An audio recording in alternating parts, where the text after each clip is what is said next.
नमस्कार, मेरा नाम है अनुराग मिश्रा और आप देख रहे हैं जनता जंक्शन। जैसे जैसे सर्दियां बढ़ रही हैं वैसे वैसे उत्तर प्रदेश की चुनावी सरगर्मी बढ़ने लगी है। चुनाव 6 महीने बाद होने को हैं, लेकिन तैयारियां युद्ध स्तर पर अभी से शुरू हो गई हैं। यूपी से दो खबरें हैं जिन पर बात करेंगे। पहली ये कि भाजपा और सपा के बीच अमित शाह के दौरे के बाद सीधे तौर पर जुबानी जंग तेज हो गई है। अब सवाल यह है कि इसका फायदा किसको मिलेगा।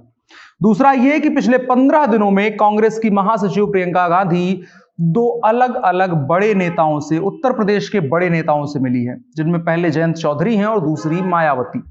इन दोनों मुलाकातों के क्या मायने हैं, खास करके तब जब मायावती और प्रियंका गांधी दोनों ने किसी के साथ भी गठबंधन करने से इनकार किया है। बात करते हैं सबसे पहले खबर पे।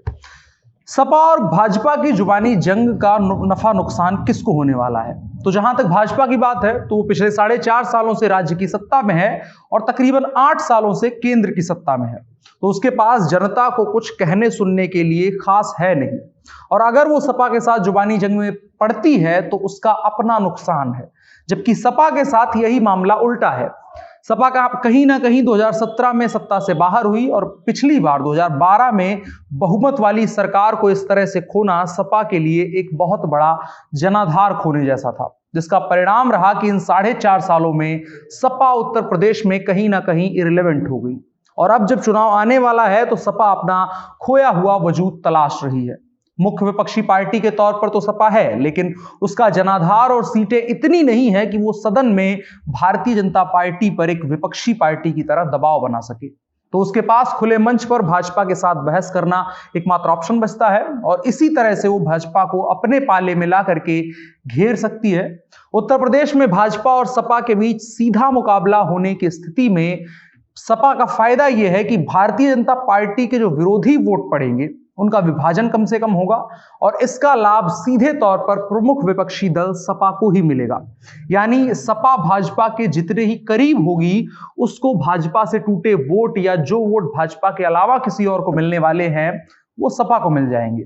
और भले ही मायावती अचानक से सक्रिय हुई हो या कांग्रेस जोर शोर से तैयारियों में जुटी हो, लेकिन राजनीतिक पंडितों का आज भी मानना यही है कि मुकाबला उत्तर प्रदेश का भारतीय जनता पार्टी और समाजवादी पार्टी के बीच ही है।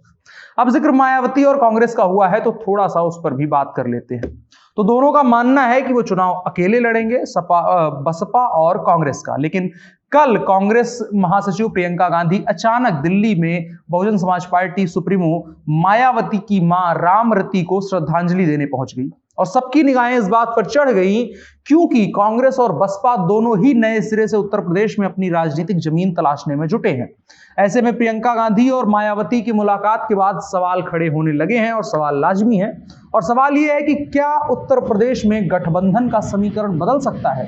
वहीं कांग्रेस महासचिव प्रियंका गांधी के पास हाल फिलहाल में दो बड़े नेताओं के साथ अचानक एयरपोर्ट पर मिलना, मिलकर मुस्कुराना और बात करना एक खास तरीके के पैटर्न में हो रहा है। इससे पहले भी अखिलेश यादव के साथ एक ही फ्लाइट में दिल्ली से लखनऊ लौटते समय उनकी एक फोटो खूब वायरल हुई थी, आपको याद होगा। लेकिन अखिलेश यादव से खास करके कांग्रेस गठबंधन के मूड में नहीं दिख रही है, क्योंकि 2017 का अनुभव दोनों पार्टियां नहीं भूली हैं और 2022 में खास करके सपा को उम्मीद है कि वो ठीक ठाक टक्कर भाजपा को दे सकती है और भविष्य में कम से कम किंग मेकर की भूमिका तो निभा ही सकती है।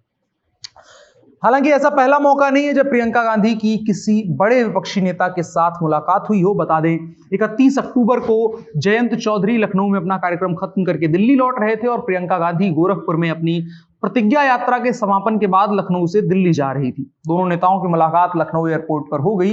वीवीआईपी लाउंज में दोनों नेता काफी देर तक बैठकर बातचीत करते दिखे, जिसके बाद जयंत और प्रियंका के बीच गठबंधन की बातें निकलकर सामने आई। उसके बाद अब मायावती से प्रियंका की मुलाकात नए अंदेशों को बल देती है। हालांकि अभी सार्वजनिक बयानों में दोनों में से किसी ने भी गठबंधन का जिक्र नहीं किया है। हर कोई नए सिरे से अपनी जमीन तलाश रहा है और उम्मीद है कि ये दोनों गठबंधन करेंगी भी नहीं, लेकिन आंतरिक रूप से एक दूसरे को समर्थन करते रहेंगे और मौका पड़ने पर इस आंतरिक समर्थन को जमीन पर लेके आएंगे, सतह पर लेकर के आएंगे और सत्ता में आने का अगर कोई रास्ता उससे बनता है तो उसको बनाने की कोशिश करेंगे।